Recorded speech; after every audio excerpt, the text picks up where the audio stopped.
Hola, soy Lorena Fernández y aquí voy a exponer cómo podríamos dar en el módulo de FOL, en la asignatura de FOL, una clase de emprendimiento.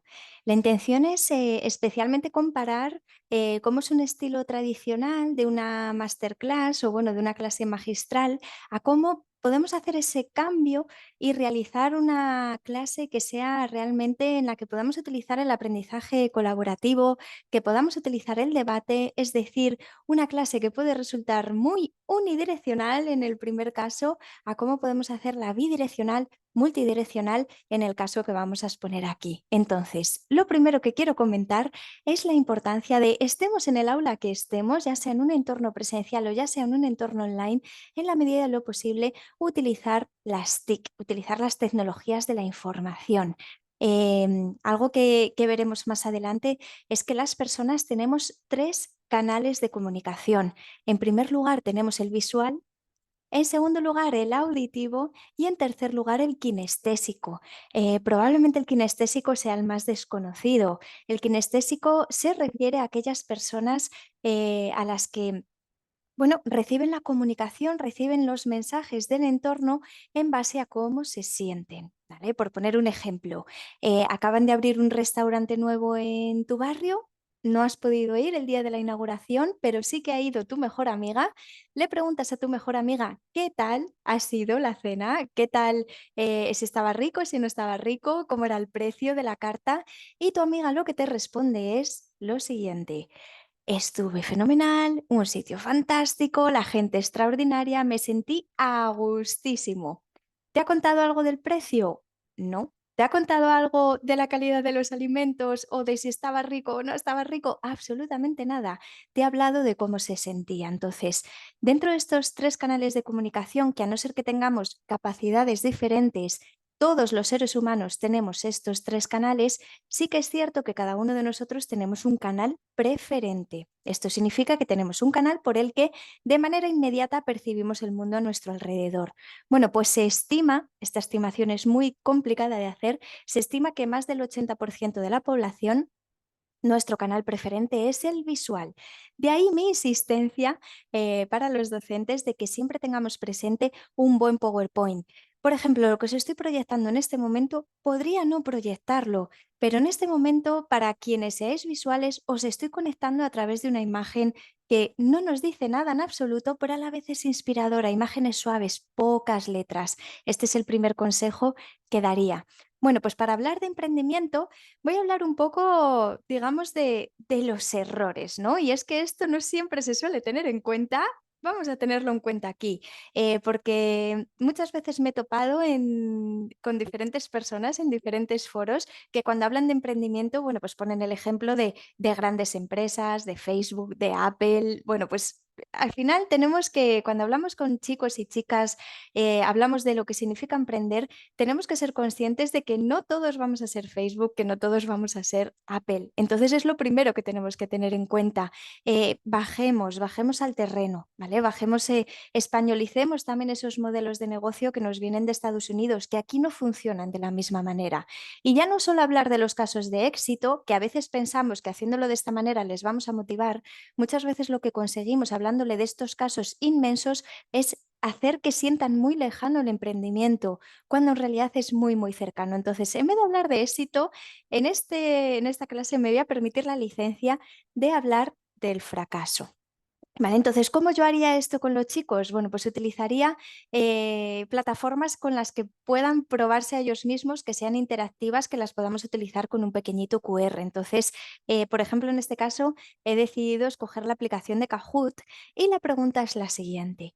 ¿Cuál es el motivo más común de fracaso en un emprendimiento? Doy cuatro opciones que son bastante viables. Tenemos la primera, por no conocer el mercado, por falta de planificación, por problemas de financiación y, en último lugar, por no llevar bien las redes sociales. Cada una de ellas, evidentemente, a excepción de la última, y pondríamos un pequeñito paréntesis, son motivos que hacen que un emprendimiento no funcione, que un emprendimiento o una empresa en funcionamiento, en realidad, ya que esté bastante solvente en el mercado.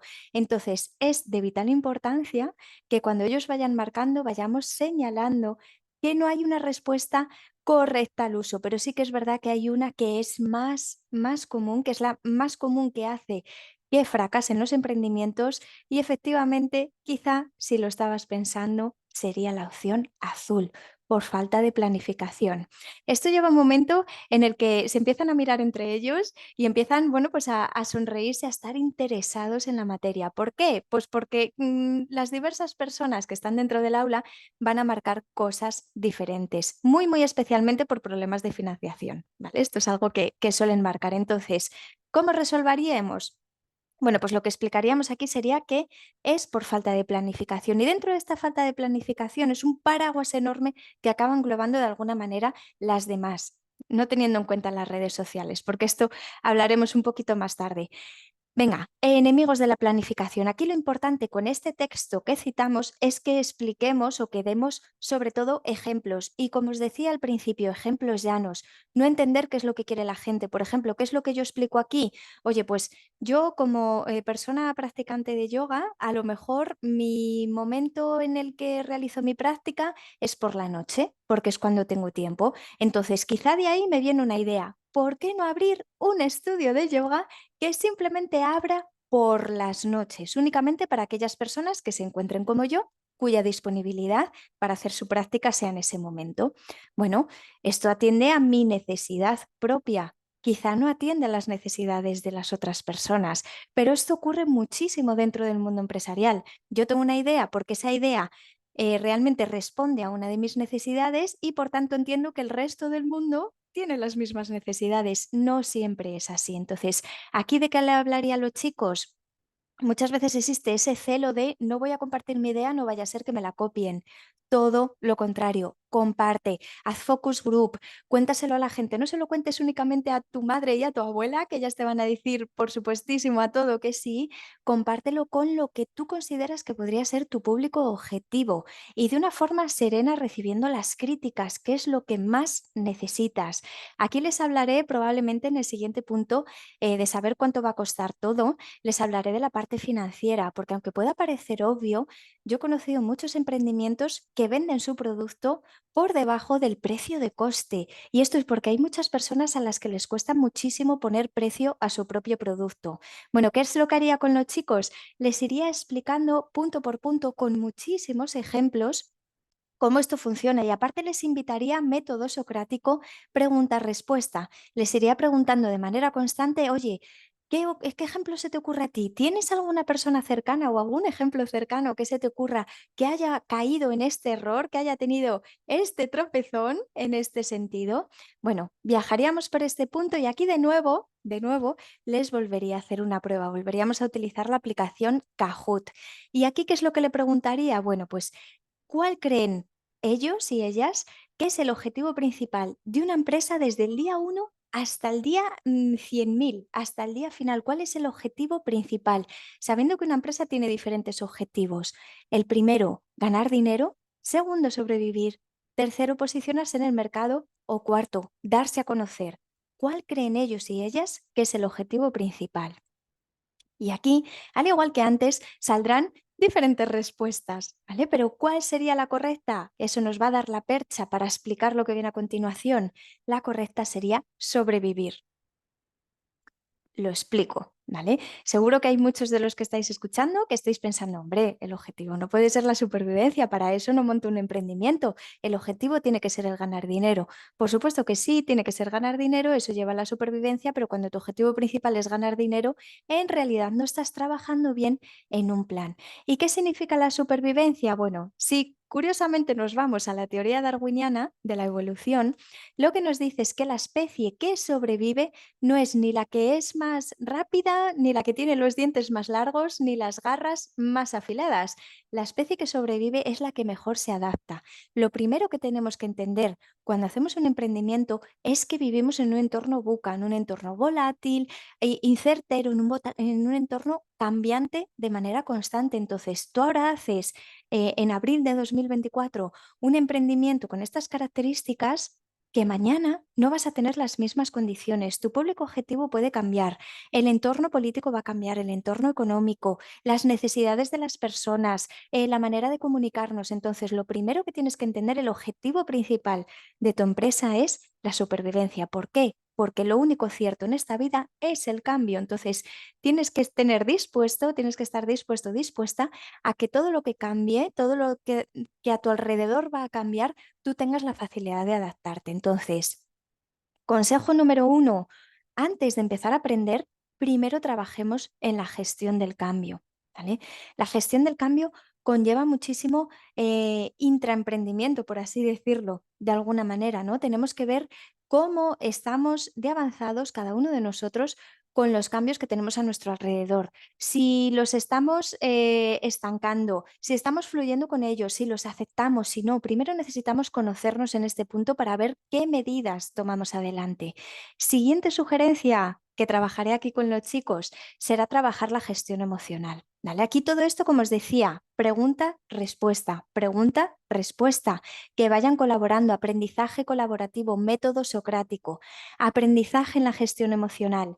Aquí, ¿de qué hablaremos? Bueno, pues aquí yo les haría una pregunta. ¿Qué es para vosotros la inteligencia emocional? ¿Quién sería para vosotros una persona que diríais, uy, esta persona tiene una gran inteligencia emocional?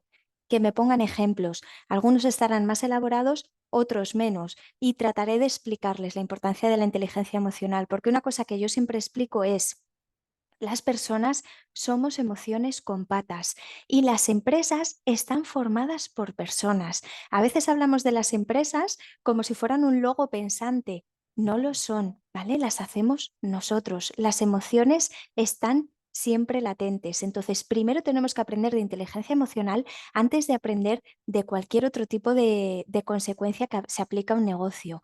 Y después, en muchos emprendimientos hay personas que dicen, bueno, por poner un ejemplo, voy a montar una lavandería, fenomenal. Y se empiezan realmente a machacar la cabeza con la idea de misión, visión y los valores. Esto está muy bien cuando eres Google y ya tienes una trayectoria, porque tienes que transmitir esa misión, esa visión y esos valores a tu clientela y a tus empleados. Pero en el inicio, y esto habrá personas que me lleven la contraria, esto no es necesario. ¿Por qué? Porque aquí lo que les invitaría sería a conocer el Ikigai. Para mí sería muy sencillo en una clase de emprendimiento haber entregado al inicio a los alumnos un papel y decirles, ¿cuál es tu propósito de vida? Y que lo respondan. Pero aquí vuelvo a atender a lo que hablábamos de la inteligencia emocional. Las personas somos emociones con patas. Entonces, ante esa pregunta de cuál es tu propósito de vida, hoy vas a contestar una cosa en base a la emoción, al estado de ánimo que tengas, mañana otra y pasado mañana otra. El propósito de vida no puede ser algo que lancemos así al tuntún, es algo en lo que tenemos que trabajar y al final el emprendimiento es algo que está totalmente ligado. Entonces, ¿cuál es la invitación? Aquí les pondría a trabajar en grupos pequeños, una reflexión inicial personal, pero también a trabajar en grupos pequeños de 4 o 5 personas como máximo que trabajen en qué sería para ellos un ikigai. ¿Qué significa el ikigai? El ikigai es una palabra japonesa, significa nuestra razón de ser. ¿Vale? Yo aquí lo llevo al propósito de vida. Entonces, ¿por qué digo que es una manera más construida de trabajar esa misión, visión, valores? Pues porque nos ayuda a pensar, por un lado, bueno, tiene 3 áreas, ¿no? Por un lado, nos ayuda a pensar en las cosas que amamos. A lo mejor yo amo escribir. Puede ser que sea mi pasión, vamos, lo que más me gusta en la vida, transmitir, ¿no? La comunicación, sobre todo en la base de escribir, escribir novelas, escribir historias. Eso es lo que amo. Vale, sé que es mi pasión. Luego, por otro lado, tengo que tener en cuenta en qué soy bueno, en qué soy buena, porque a lo mejor no se me da bien escribir. Si esa es la circunstancia, bueno, pues ahí ya estamos perdiendo una parte de esa pasión, ¿no? Pero imaginaos que en este sentido, en la comunicación, por ponerme a mí de ejemplo, soy buena, perfecto, ya tengo 2 cosas que me coinciden. Otro área, lo que el mundo necesita. Oye, pues a lo mejor se me ha ocurrido la escuela de yoga nocturna, pero quizá no es lo que el mundo necesita en realidad. ¿Vale? Tengo que pensar en esa parte y en último lugar por lo que me pueden pagar, porque sí, lo que amo, en lo que soy buena y lo que el mundo necesita, de repente no es algo que yo pueda convertir, va a ser muy complicado que esto se convierta en un emprendimiento. Entonces, todo esto sería una actividad para hacer con los chicos muy guiada, muy, muy guiada y también dejándoles bastante espacio. De hecho, yo lo utilizaría a modo de hilo conductor desde el inicio hasta el final de la asignatura. ¿Por qué?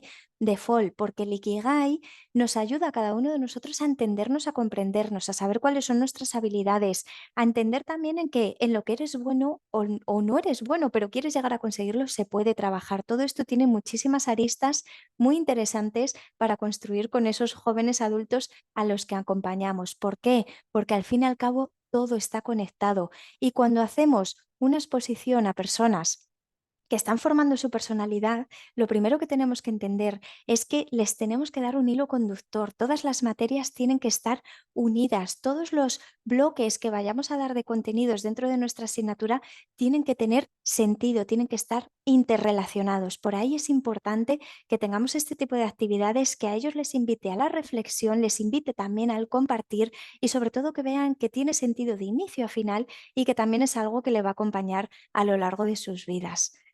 Muchísimas gracias por vuestra atención. Espero que este vídeo sirva de ayuda y que tengáis un excelente día.